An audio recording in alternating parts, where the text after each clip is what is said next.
to this episode. This episode is about student traumas, child traumas, adult traumas, adolescent traumas, teen traumas, traumas in your primary school, traumas in your secondary school, traumas that you experience in college, traumas that you experience when you're starting to look for work, or when you're starting your careers, or you're starting your life out of school. And I'm going to give my own experiences, because I think this is very serious. And I'm so happy for all those people that have liked, shared, and commented, and subscribed to my previous episodes.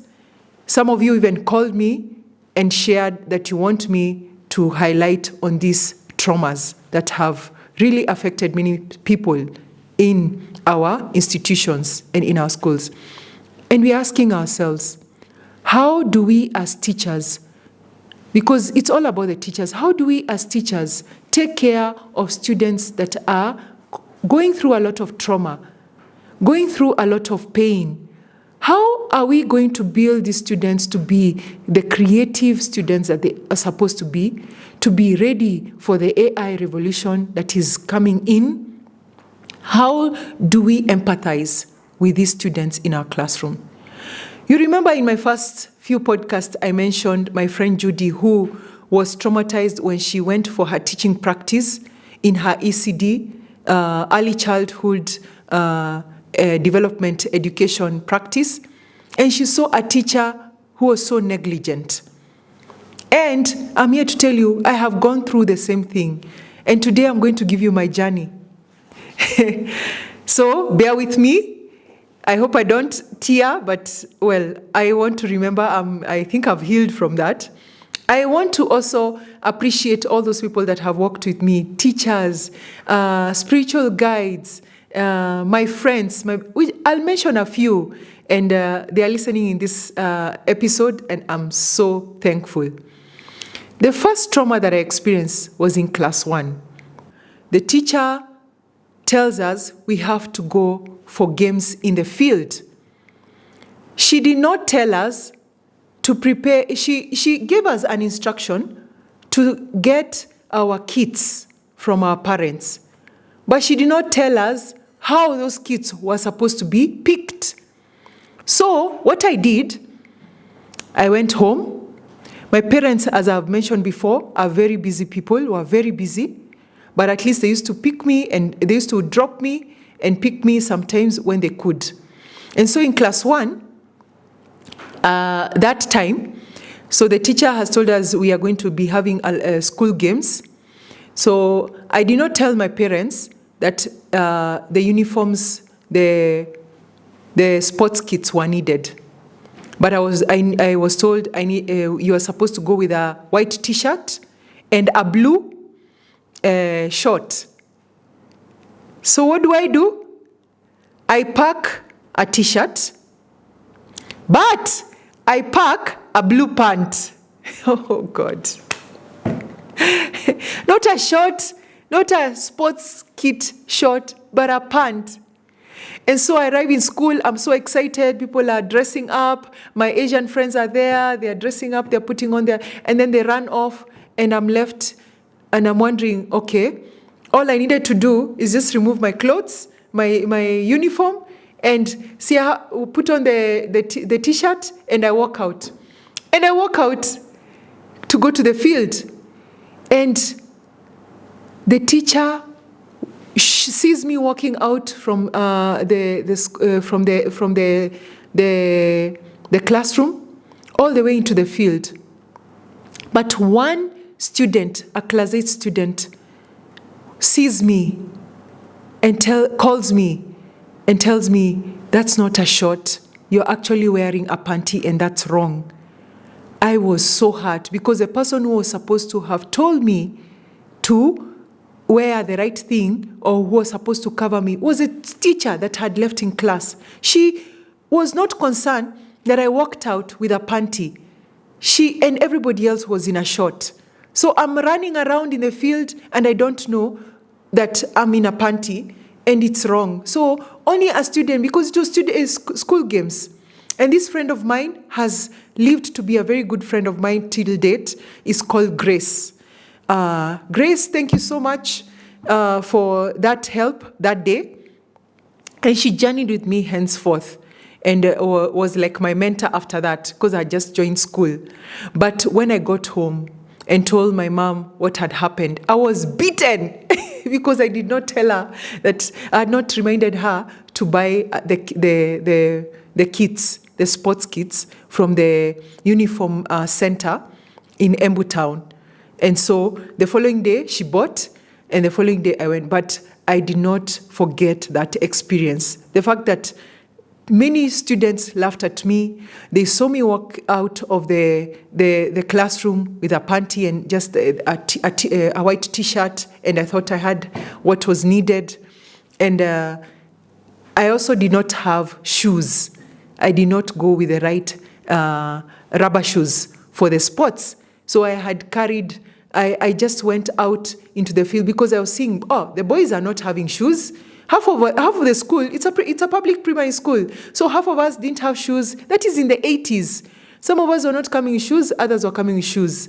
But the fact that my parents were able, and I did not tell them, they were so offended. They really were sad. So I was beaten that night, but the following week, I carried my kit, and I was okay. The second trauma in class 3, wow, this is deep. It was during the holidays, and the teacher was our tutor in our estate. So she used to do tuitions for us for the kids that were in the compound, or that center, or the way you call them courts here in Nairobi, or the whole complex. So you have one teacher where everybody goes and sits down and they are taught. And so she does, during the holidays, she has all these sessions from morning to evening. And she teaches us the mathematics, so preparing us, so we are always engaged. And so we used to all go to her compound and her school, and she was also our neighbor. So after the class in the afternoon, we were allowed to either nap or play the games. But one of the things that happened to me, I slept. And after sleeping, a young man who was the son of, the tutor's small brother, but was older than us, because as we are in class 3 and he is in class 8, decides, this is my time to take advantage of this space. We are sleeping, or some slept and then some woke up and I was left sleeping. And the others went to continue playing. And then, so he colludes with the house girl of the teacher, the tutor teacher, and says, watch the door for me. Let me talk to this girl. And he starts undressing me, and it was I didn't know what was happening, but he didn't do much. But the fact that he actually woke me up, told me to undress, and started undressing himself, and then the lady, the house girl, comes in and walks in and says, teacher is coming, your sister is coming, stop, you're going to be caught. For me, that was annoying, because when I went home back, my parents came in the evening. I told my mom what had happened, and she could not believe it. She told me what that was. And when I later understood what was just about to happen to me, I had so many children had gone through the whole experience. When a child is sexually abused, so that is in class 3, we are 6 years old. No, we are 8 years, 9 years old. I wasn't sexually abused, but the fact that somebody was nearly about to do that, for me, it left a mark, and I could not trust the boys in my classroom anymore, because they're like, Yani, you can wake me up and undress me when I've not even given you permission, or mom has not given you permission, dad has not given you permission. You're not my house help. I could no longer trust my house helps anymore. So that trauma stayed with me. So now, what happened after that? I was living on my own. I used to obey. I never used to allow anyone to touch. I used to shower myself. If it was not my mom who was taking care of my showering, I never used to allow anyone next to me. If it was not a relative or a friend that I knew was close to me, I never allowed anyone close to me after that. And so what that meant was I didn't know how to take care of even my own hygiene. Because now I never wanted I used to scream when somebody wants to wash me, or I never wanted that anymore. And so that stayed in my head. And that was the December holidays. So we go back January, and it is class 4, and people are bragging about how they did this. Oh, are you a virgin? Oh, me, I'm not. And I'm like, we are children. What are you talking about? Then I'm telling them, me, I can't be, because me, I'm with Jesus. I didn't know what I meant. Then they start calling me and telling me, oh, that's not what we mean. We're like, as we've slept with boys, we've had fun. Have you? I'm like, no. Then they're like, no, then you're not a virgin. Then you're a virgin, so you're not among us. So you need to leave our. So there was So now we started having cliques in the class. And now another trauma began, where all the people who had not experienced that kind of life were being set aside. That was in 1988. And that is the year we had the first child announcement by the government, the first 8-year-old pregnancy in Kenya. 8-year-old pregnancy. And the whole of the church fraternity was in havoc. I mean, they were in shock. And now teaching programs had to change. A program called CHAK, the Christian Health something Kenya, began, where they were teaching us how to take care of boys and girls in our schools, because they could not believe that these behaviors were actually taking place. And that child was a child in Kisumu.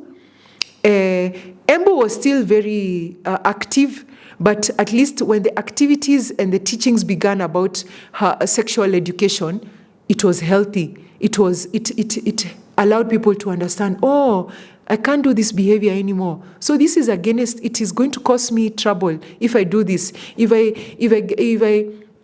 behave with a boy like this, I'm going to have this, I'm going to get pregnant, or I'm going to get it's an STD? Yeah, sexually transmitted disease or sexually transmitted infection. So we were taught all those things. So imagine you're 8 years old, 9 years old, you already know about these things. We had to be taught, like, the speed at which, and I'm so grateful to the Ministry of Education in Embu for taking up that role and making sure that this spread. And that stopped all the spread, and everyone was aware, parents were aware, teachers were aware, but some of us were left with scars, because now we could no longer trust our friends. We had to keep our own cliques. We learned how to keep cliques. We learned, well, those who have watched Gossip Girl, you know about this EXO. We learned how, now when you're watching Gossip Girl, you're understanding, oh, so this is how we keep cliques.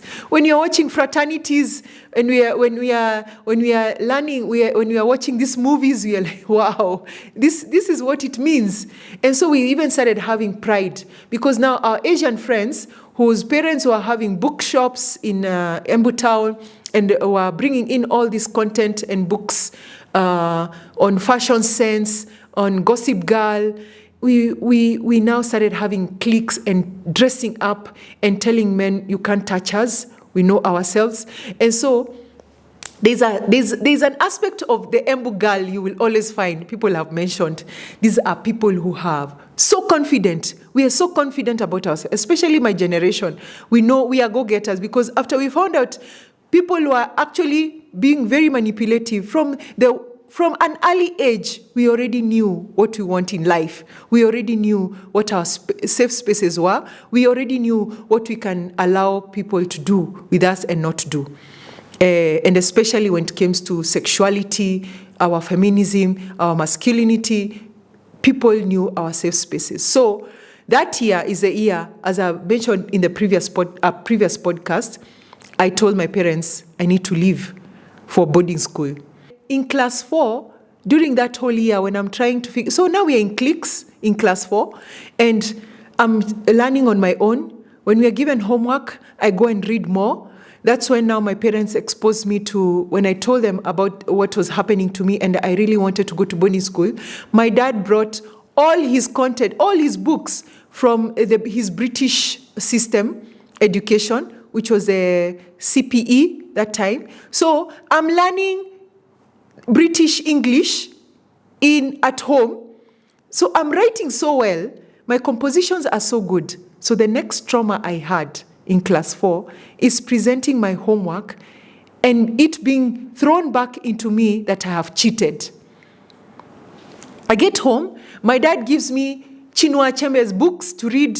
He gives me No Longer Artist, like really good stuff. And then I have all the textbooks I had, because he said, why are you going to a boarding school?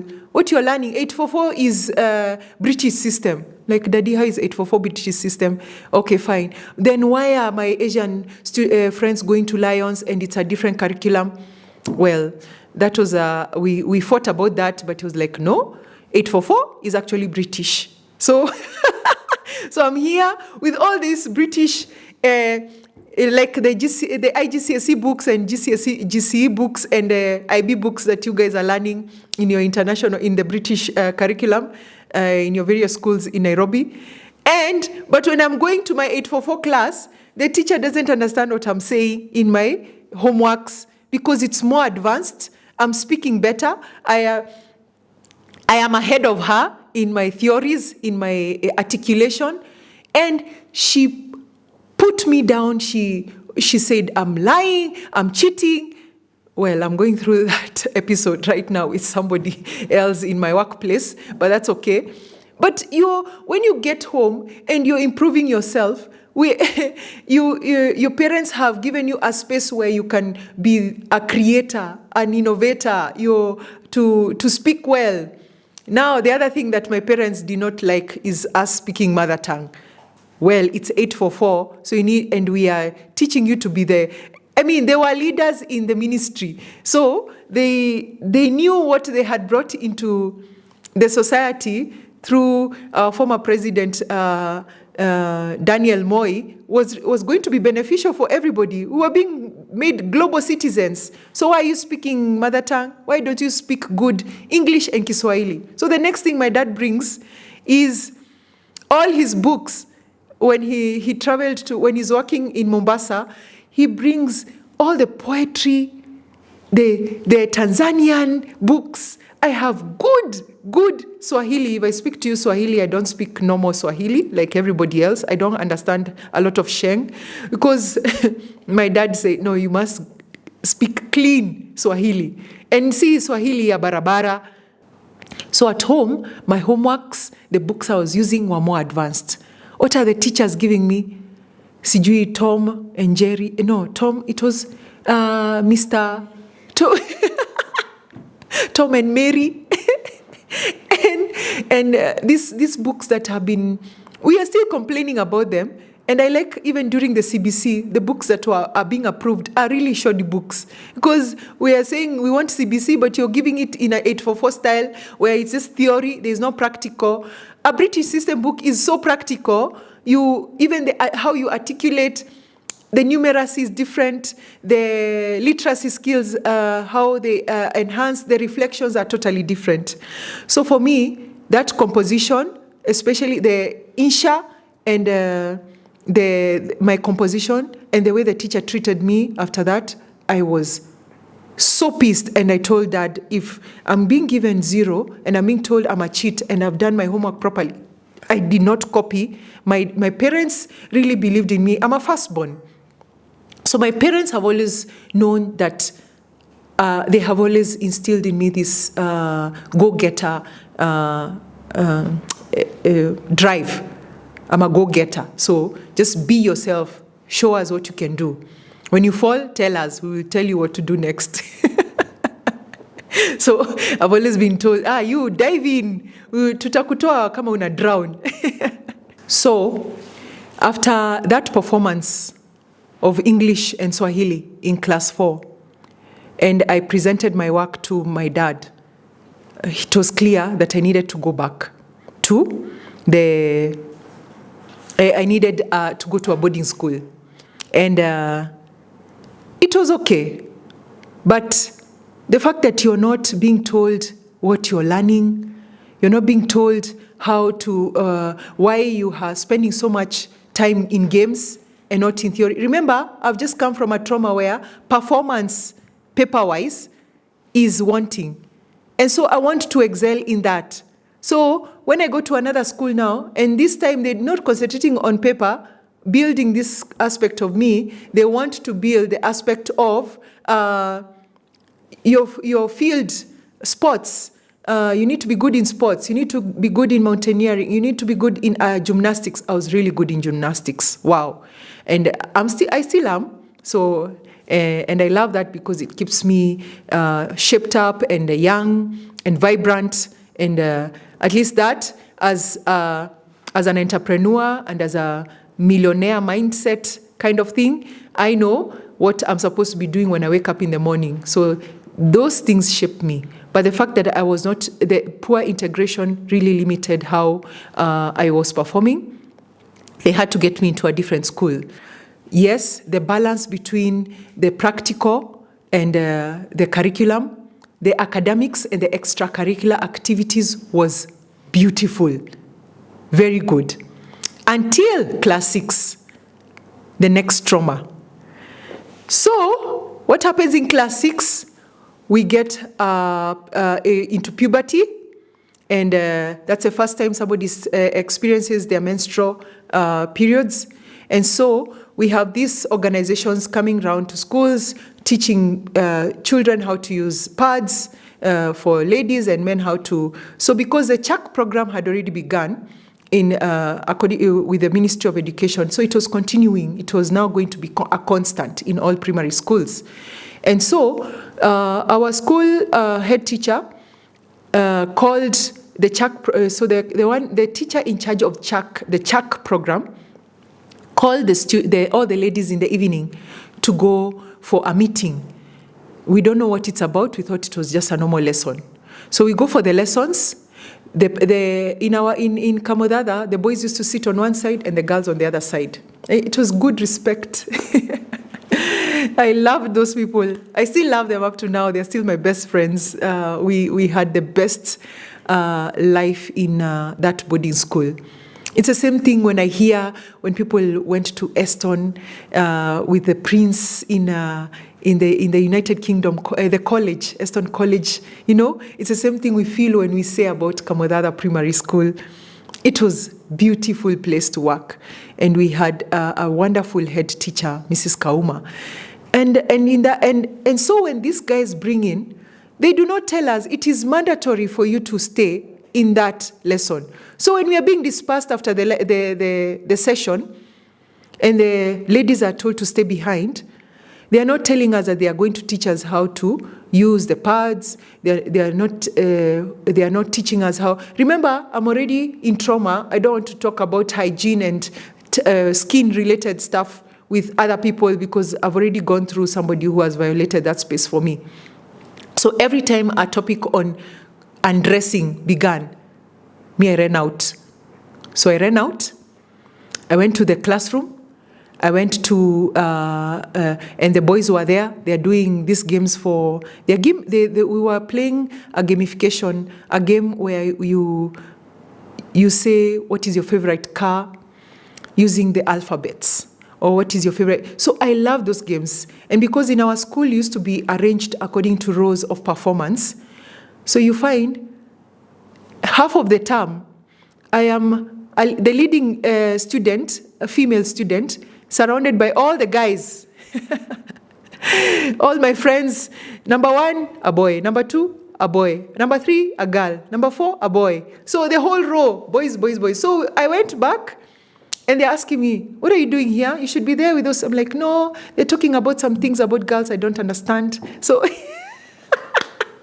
they looked at me and they're like, this girl. They have sisters, so they know how important that thing is. But they did not tell me that it was important. So for me, on girl hygiene and my tomboy tendencies, I felt the teacher should have been more keen to help me understand my feminine side and not be so much of a tomboy, because I never wanted to hear anything to do with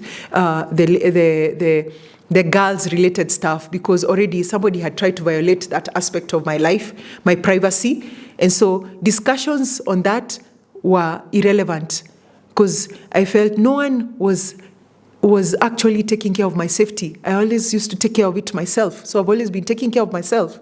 And that's the attitude I had. The last one was the other trauma and all these traumas I'm talking about, I'm not alone. These are traumas that other children are going through. The reason why I'm mentioning them, according to the way I've gone, I'm not mentioning, but I imagine so many people in the world are going through this, and others have even worse effects on what has happened to them. Some have been humiliated by boys and it's been traumatized. For me, I was not humiliated. Me, I just used to be told, yeah, sit there. What card do you want? Let's play this game. You're a tomboy. Let's play this. Let's have fun. But in class 8, when we were now deciding on what schools to go to, I had the issue of selection of schools. I wanted to go to a school where my mom went to, and my mom went to Alliance Girls High School. So that was my first selection. And when I chose it, I really, other people, my best friend chose another school, Limuru, another one chose Precious Blood, Riluta, another one. And I was like, why are you guys not choosing this one? It's really good. And they're like, yeah, even me, my parents went to this. I'm also going to the one that my parents went to. So everybody chooses what they want. And so when the results come and I did not pass, I don't know whether you guys know, you have heard of people committing suicide. Okay, I did not commit suicide, but I went through my own episode of not missing the 1 mark again to check into Alliance Girls High School. It was so bad. And my mom was like, you see, you're not like me. Anyway, Mom, you didn't say that, but honestly, you implied it. And I was so hurt. And so when I went to boarding school, I was, the next option were provincial schools. So I went to Kieni Girls, Shingo Upande, not happy, but the environment was okay. And so I felt there is a space that teachers in primary schools need to be keen about. First, we are moving from our bodies are changing. We need to be cautious about who is this child in the classroom whose bodies are changing, whose lives are changing. They are also being very creative. It's a space where you're so creative and you need to nurture that creativity.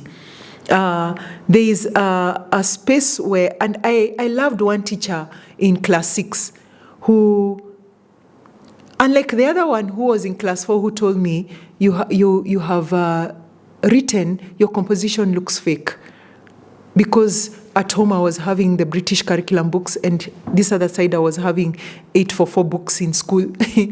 And I was confused because it was like, well, the learning is the same, the books are the same. So I used to just go per topic, and then I go to this other book. Per topic, I go to this other book. I didn't know you're supposed to do per topic and stick with that book.